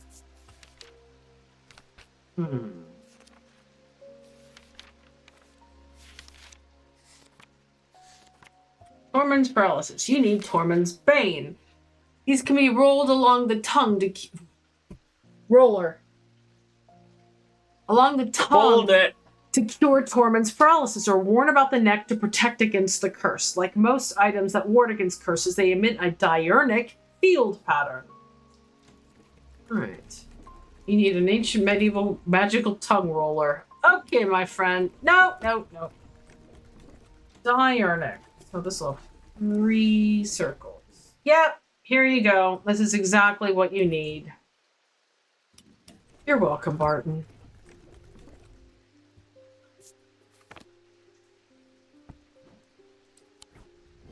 Ta-da! This is an item that can be worn about the neck. It has a moving part that can roll across the tongue, and it produces a diurnic field. Tormund's Bane. You're welcome. Thank you.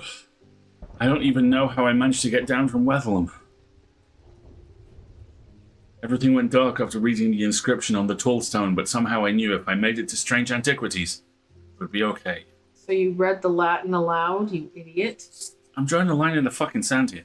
Through the darkness, I received a message from the Nameless Ones. They seek an item called an alien casket. Yeah, that's what I think. If we give it to them, they promise to free those it has infected. I don't think we have a choice. At least we can be certain of one thing. If they have the casket, they will not allow it to be opened.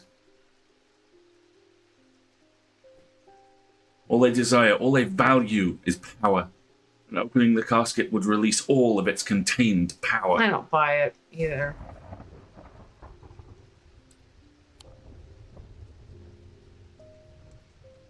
Hey, give me the roller. There it is.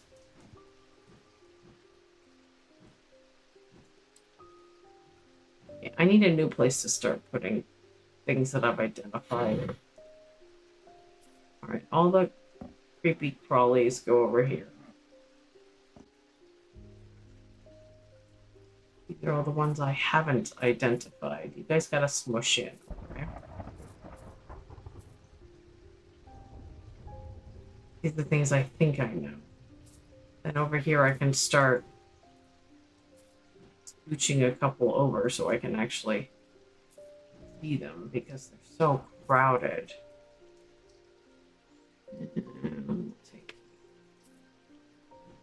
And the little tooth, because you were another Holgar thing. Hunters. Alright. Sorry to make everybody dizzy. There we go. I don't want to give it to them. I don't trust them not to use it.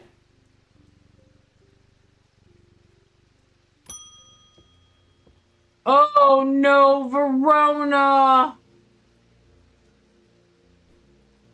They took her, so I have to give them the casket. Yeah. The casket will be opened. Nothing can stop it now, and yet there is still a part of this mind that will not be quieted. Help me calm this clamoring rage inside my head. No. This is your chance to elevate yourself above the scurrying ants that absently crawl through their meaningless lives. No, I think I'm just gonna stop you. All right.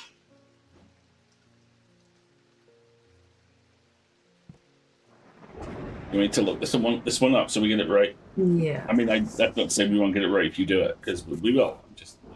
Right. An abrasive mether is used to purge unwanted memories. What's the other one? Started with a Z. Zephyrim. These resonant objects give off a faint odor that will be familiar to any thaumaturge. It is the scent of storm, of ozone and power, the scent of magic.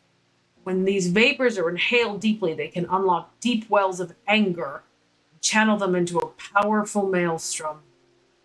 Power of the west wind. So, whoever's speaking through her wants us to calm her mind so they can take over the body, right? Yeah. Which means I want to give them a Zephyrim to blow it out. That is my guess. 1 moment. Hold, please. Hold, please. We may be about to finish the game. We not quite today. I got 20 minutes. Okay, the Zephyrim will channel her anger into a powerful maelstrom, Yes. and the abrasive Nether will purge unwanted memories. I.e., it will subsume her to this curse's. Yeah. No, I'm gonna give her the Zephyr. Can I save? How do I save the game? Let's save. No! Well, it'll let me go back. All right. Everybody ready? Fingers crossed. Are you ready? Let's do it. Let's pet the cat for luck. No. Go away. Zephyrum. I'm able to use the resonance compass to confirm that this is a resonant object. Oh, my. Check. Closer inspection reveals the scent that I am expecting. For the ritual of the broken path, a grist is heated slowly over flame. To have full effect, it must be held in an ungloved hand until the ritual is complete, no matter how hot it gets. The ritual should not be performed by those who have not studied the Wixic art. It is common to suffer burns. When done correctly, it should not be painful. Ritual of the broken. Yeah, I bet we're closed for the day.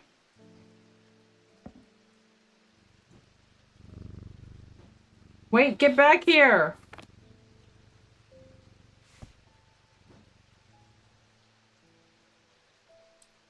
Come back!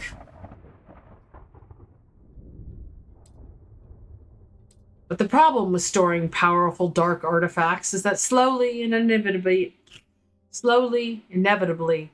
the darkness seeps out. The museum curator is going to be a secret bad guy, isn't he?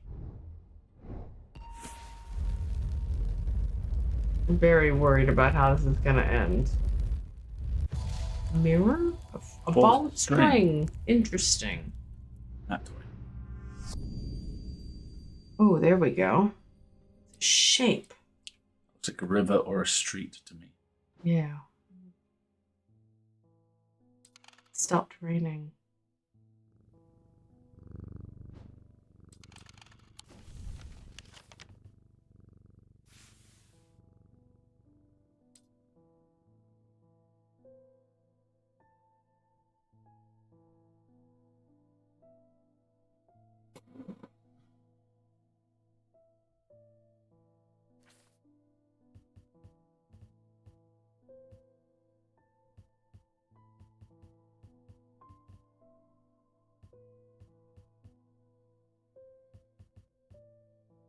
A lot of this game is just staring intently at patterns, isn't it? It's kind of great. Yeah.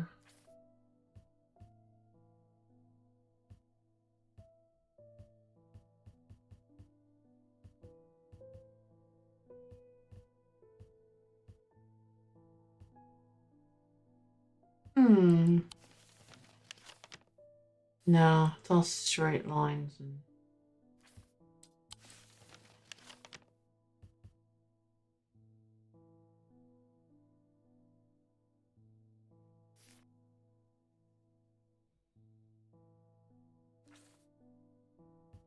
Yeah. Yeah.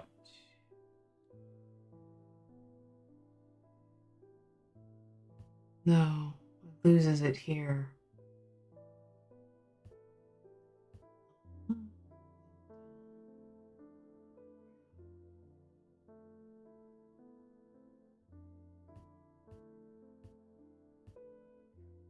Maybe this. Maybe this. Oh! Inhaling deeply from the spirit vault to stave off the madness of the depths, I make my way carefully down crumbling passageways past decaying crypts. Placed carelessly on top of the tomb is a collection of clay pots. Some lay in pieces, but most are whole. First, the collection seems unremarkable, but one in particular stands out, and I take it back up to the surface. Take a closer look.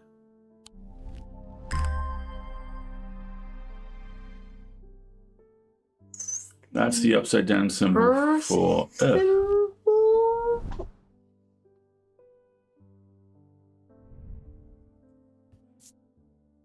Made of clay. Full and smooth with detailed engraving. I think that's the Earth. Let me slightly closer.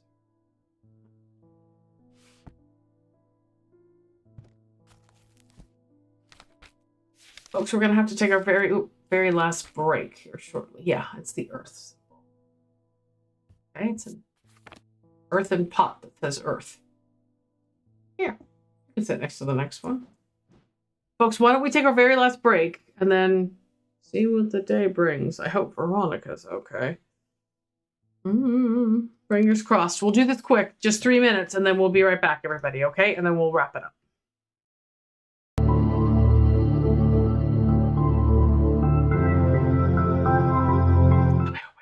Oh, wrong button. You didn't.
Can't believe he did that on camera. The cutie pie. That's what we mean by when we say he flops. He just turns around and put his chin up. And he did. He's in full diver pose right now, where he's like in a pretzel holding on his legs. He's so cute. Look at that. Look at the cute little baby. Anyway, okay, we just got some very slightly haunting, but ultimately positive vocal music. So I'm hoping we didn't screw this up. Okay, Jupiter, let's see what the day brings. Marian Lancaster. Someone very dear to me has fallen ill. Would like a A Nephroquant? Do not be concerned, dear. I have used one before and I know what I'm doing. Really? What did you do, KP? You fix your dishwasher Yes! door? Congratulations. Nicely done. Very well done. Do I have to give you the Nephroquant? Are you sure? It doesn't seem like the sort of thing that I should be handing out.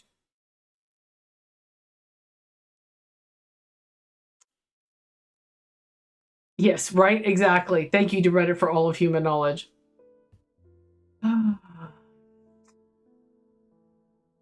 Can be used to draw out infections. They will cause braxis if held against bare skin for long periods. Well, it's a symbol of death. Means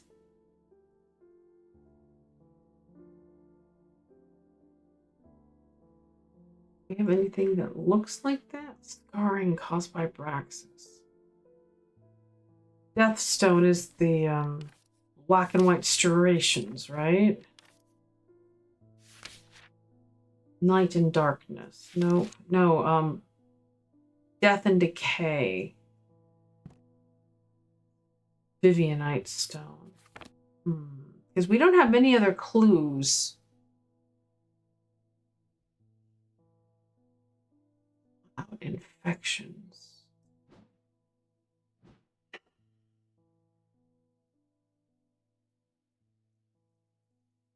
I feel like I'm just guessing here. Dear to me has fallen ill. I've used one before and I know what I'm doing, which isn't much of a clue.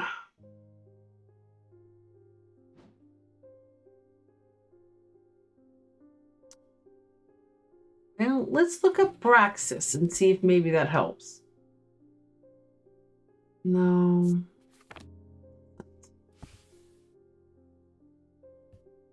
Else for Braxis, maybe? Silver stones.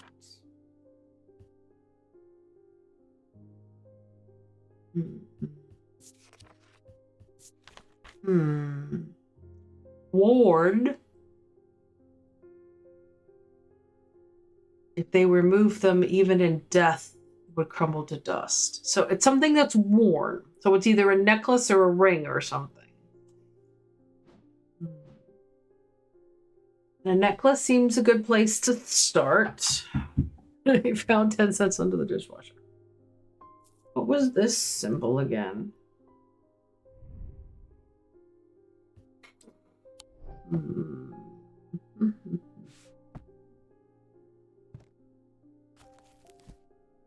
While I'm studying, making studying noises, look at my adorable child.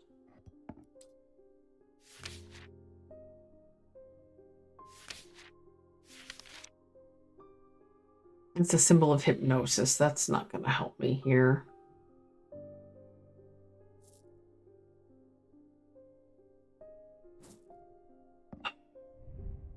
It's made of bronze with a black gemstone. No, nothing to remark.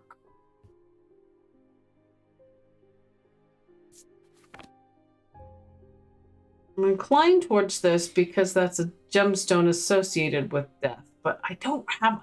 I want a hint on this one. Perhaps my symbol book might be a good place to start.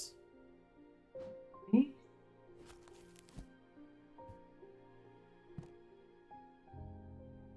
We have a symbol for resurrection. I'm sure we have a symbol for death. Yeah, we do have a symbol for death.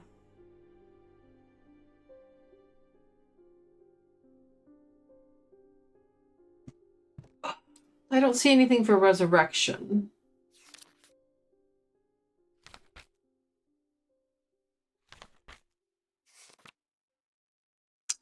This is a symbol of rebirth.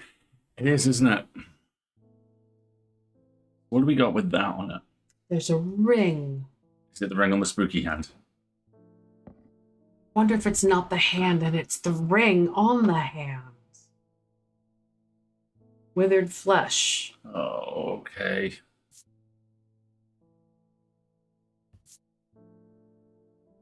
I was expecting it to smell far worse than it does. Well, yeah, that's it. Give it a go. And I don't see anything. There's no necklace on the body. I'll tell you the other reason why I know that's it. Why? Is that hand has Braxis. The hand has Braxis. Yeah, doesn't it? Yeah. The item here is the ring, a wearable item. Is attached to the hand scarred by Braxis, and the spiral symbol of the design is representation for rebirth. Yep. Okay. Dread Vivant. A Dread Vivant is the only way to handle some of the more dangerous artifacts. It can siphon power away from oneself for a time. The power rising up off a Dread Vivant is subtle but noticeably invigorating. These objects represent the balance of life and death, of good and evil, hope and despair.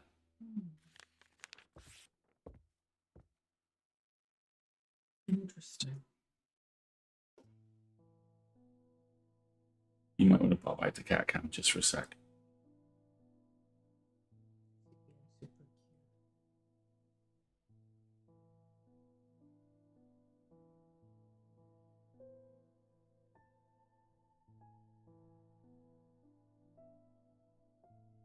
Look at this. Oh no, Himple. Baby. Poor sleepy angelic child. Paws need trimming because Sorry. Yes, he definitely needs to be to have his claws trimmed. All right, you can go over here. You're still creepy. Ah.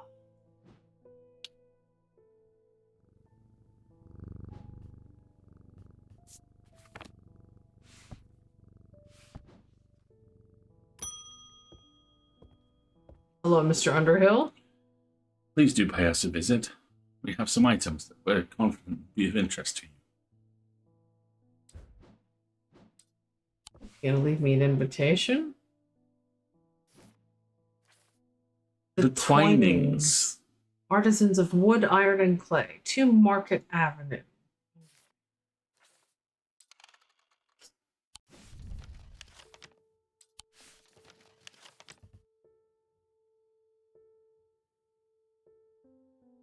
Twinings, number 15. The man who dropped off his card introduces himself as the owner of the Twinings, an unusual, sprawling series of grotto-like rooms filled with handcrafted carpentry, ironmongery, and pottery. He leads me past wooden chairs and strange iron contraptions to a room quite unlike the others. This one is filled with small trinkets, ornaments, and jars of various sizes, all containing ominous-looking liquids and organic materials. Oh dear. I know it might not look like much, but there are some items of value among the junk here, says the man. Take your time and let me know if you find anything interesting. 2 hours later, I have indeed unearthed something very interesting. I am keen to take back to the shop for further investigation. Oh my.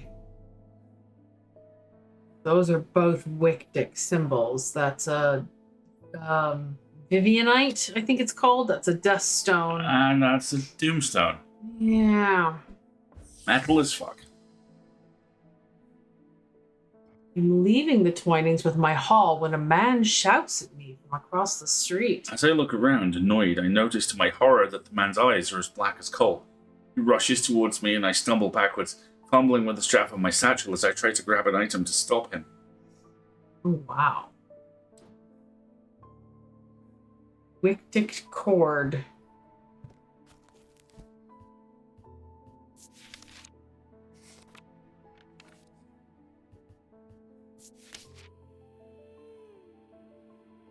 These simple-looking items do not produce a Wictic field. They belong to the diurnal branch. They cause a freezing effect in the body, earning them the nickname Medusa Stones. Freezing effect in the body. Medusa Stones. What about top level 1 in from the Grey Hand? Left there.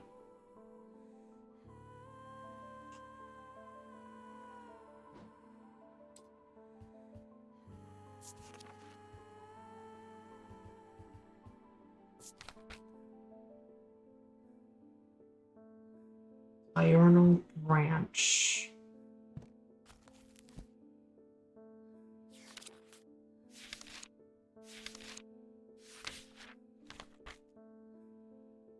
Diurnic or noctic. Spiral or 3 concentric circles.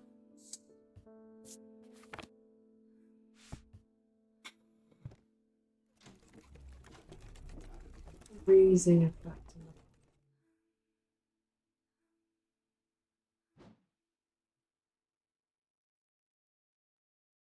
Got a lot of stones here.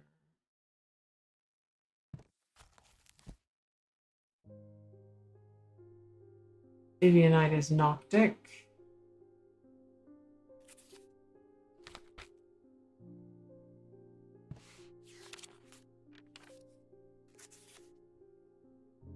Wictic.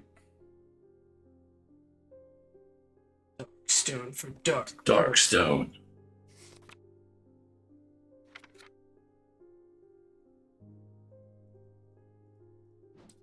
Is it this itself? Let's investigate this.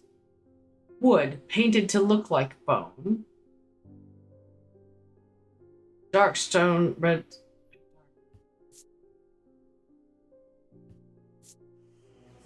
Low chanting when I hold it to my ear. Causes me to reflect on my own mortality. That doesn't feel very Medusan to me. Yeah, it doesn't sound like freezing. You cursed. Go over here. We're going to run over a little bit tonight, folks. Yeah. Because we are in the process of being mugged. I mean, Yeah. What is a wictic cord? Isn't this the symbol for paralysis? Mentic. That's an individual. The diurnal branch, so it can't be you.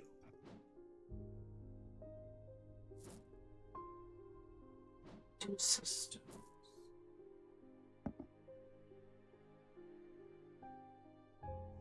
Radic.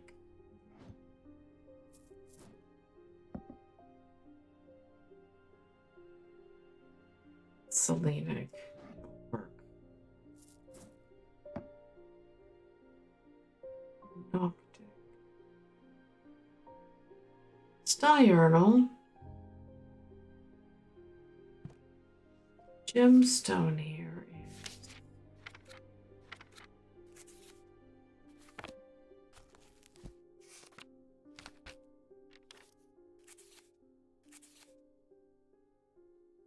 Night and of darkness. No, you don't fit. Symbol for paralysis is that. Freezing effect in the body. This is you are the symbol of paralysis. That's a spiral. That's a noctic field, which is diurnal. Are you cold to the touch? Grape symbols. Rough and pitted.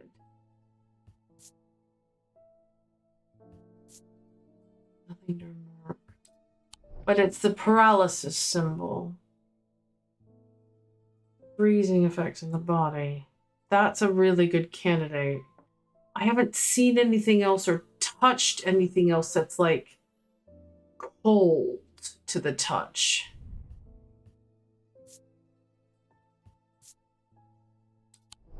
A quick whip around here. It chills my blood to hold it.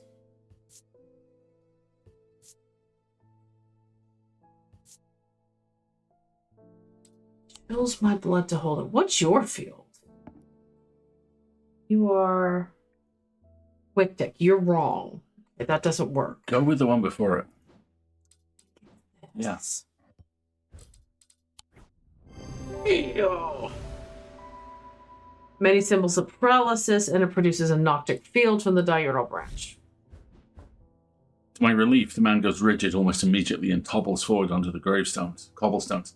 I turn and run, wanting to put as much distance as possible between myself and that creature. When I finally come to my senses, I realize I should alert Dr. Robertson, but by the time I return to the Twinings, the man is nowhere to be seen. Yep. Because he was a plant, isn't he? Have a look at our mysterious items. We'll sacrifice one so we can get you. Yeah, basically. Should I go back to the shop? I'm going to clean up my books, have a cup of tea, pet my cat. Wait for the adrenaline to fade. Exactly. Turn off the black hole. Do my filing. We are over on time. I guess we should stop here. We probably should, yeah. I don't want to, though. Oh. Is he dreaming? Yeah. He is. Oh, look at him.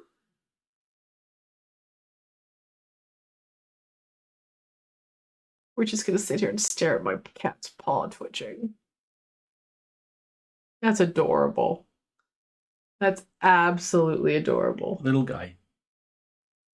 Is he good? Oh, yeah, he's good. Good. I know. He's such a baby, isn't he? I hope it's a good dream. Oh, it is. I'm sure it is. He sleeps like a baby. Right. Okay. I guess we will leave the game there now that we've survived an attack and hopefully thwarted this evil cult that wants to raise this.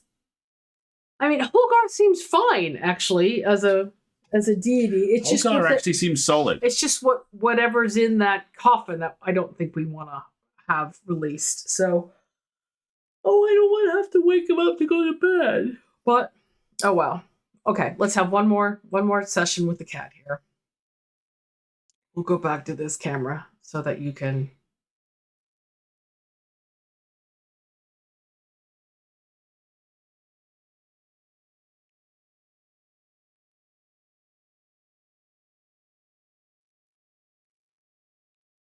He's such a cutie pie.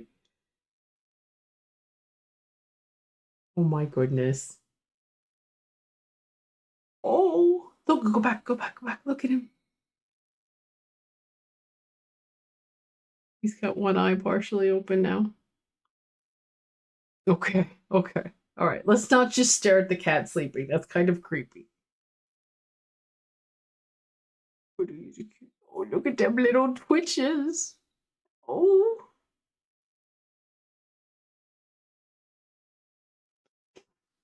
Oh my goodness. Yes, exactly. We're just gonna stare at the cat. I mean, there's nothing wrong with just staring at the cat, but it is a little creepy. He does it to us often enough. Yeah, right? Seriously. Fine. He's just soundly asleep and having a dream. He'll be fine. I'd watch this for a few hours. I mean, are you going to read the parody of Williams Sonoma catalog again this year? It's not out yet. We literally checked a couple of days ago, but it hasn't come out yet. We will keep an eye on it. So yes, The Hater's Guide to the Williams Sonoma catalog. The most wonderful time of the year. Is an annual holiday tradition of ours to read, and as soon as it comes out, I'm sure we will. Right, let's tell the lovely folks where we're going to be. This very Friday, the full lid is going to go live. There's some really good stuff in it. We're going to play out from Now You See Me. We're talking about Stu Hotston's excellent new book, and the art is from the Transart hashtag on Blue Sky this week. Cool, amazing. Then as a reminder, we will not be streaming on this Sunday because Alistair will be at Adventure X. And I will be doing who knows what. It'll be fun. I'll have books. It's cool. And then we'll be back on next Wednesday night, where it looks like now we're going to have to thwart off attacks by the cult that we're trying to bring down. Oh, thank you, Partial. Yeah, this feels very endgamey, doesn't it? Well, it feels like the slow lead up to an end game, i.e. we decided we weren't going to go along with the cult, and we thwarted them, and now they're going to kind of send things at us. But thwarting a cult sounds like a great thing to do. There's always the Zingerman's website. Their descriptions can be wild. Apparently there's a candy that's like kissing Ryan Gosling. Okay. Speaking of, there's a new trailer for Project Hail Mary, which apparently uses the other most obvious on-the-button musical choice. Which is? Champagne Supernova by Oasis. Of course it does. Oh my goodness. Oh my goodness. Oh, he wake. Hold on. You okay, baby? Give him a little pet, would you? It's all right, sweet toy. Okay, Papa. No, I wasn't asleep. I wasn't. Oh, he's gonna blap. No, he does not want to be petted. He desires crunchies. He's going to run away. He's run away for crunchies now. So, but does he have some? Oh yes, I gave him half a scoop. Exactly. Yes, he would, like he normally does when he gets up and stretch. Yep, he gets up. He has a big stretch. He goes, and then he runs across my desk for crunchies in the window. Very occasionally, he'll do a full body stretch, and you'll hear this kind of right. You know, he makes dad noises. He makes cat dad noises. Right. I think that's everything for us. I think it is. We've survived. It's always a win. Thank you so much for joining us, folks. This is always fun. We're thinking about this new artifact we got creeped me out. We're thinking about maybe going on to Seance at Blake Manor after this. Yeah. Because it's got a very similar vibe. And like investigation and mystery and stuff, which sounds fun. I mean, if I get the opportunity, I'll ask the creators this Sunday. Because they're going to be there. So, yay! That sounds very cool. We'll have fun with it. All right, everybody. Have a good rest of your evening, and we will see you back here next week. I've been Alistair. I've been Marguerite. He's been Jupiter. He's been Dwiglet. And this has been Night Cheese. Yeah. Is it? Hold on. I totally pushed the wrong button. That was a pretty good exit, and I just pushed the wrong button. So, you know, I'm styling it out. Have a great rest of your day, everybody. Good night.